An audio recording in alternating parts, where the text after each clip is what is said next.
The strongest partnership deal, we are told, since the Cold War. Russia's Vladimir Putin, North Korea's Kim Jong-un, best buds, and signing an aggression pact to avoid aggression from the rest of the world. But what that means and the obligations it has, anyone's guess. Lieutenant General Keith Kellogg joining us right now, the former National Security Advisor to Vice President Mike Pence, Fox News contributor.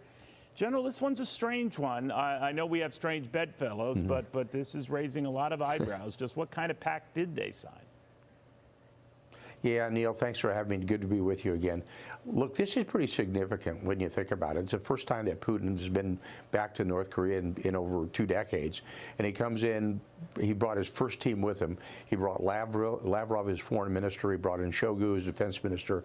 And they signed this Mutual Defense Act, which is, it's going to benefit both. So it's got regional implications and global implications as well. So what's happened is, what Russia's going to get out of the deal is munitions for their fight against Ukraine.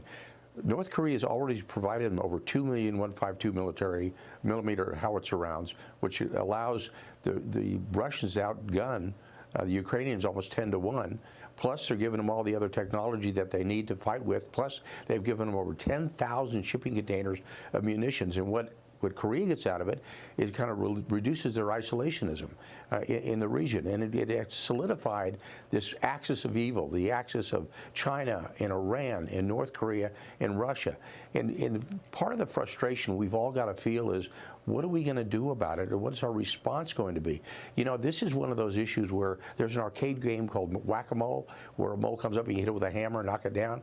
The problem in today's world, all the moles are up and we're not whacking any of them down, and it's just going to cause increasing problems. So what they've done is they just solidified this axis.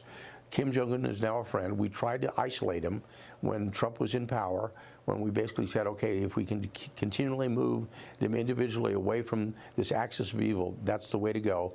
But there's been no relations, no talking to Kim Jong-un by this administration. I think it's a big mistake. Whether you like it or not, you have to talk to your adversaries. You know, there have been a lot of provocative actions, right, General, if you think about just what Russia is doing off the coast of Cuba right now, 30 miles from the shores of Florida, with battleships, to say nothing of China building this large port, this super port, some are calling it a mega port, you know, further south in the Caribbean. I guess what I'm asking is, are these all linked? Yeah, well, I think they are, Neil. And what I mean by linked is they see weakness, they see a lack of strength and pushing back. That was my comment about the whack-a-mole. Right. So what they're doing is continually push the envelope, push it. Those ships that went into the Caribbean, the ships that went into Cuba, that was kind of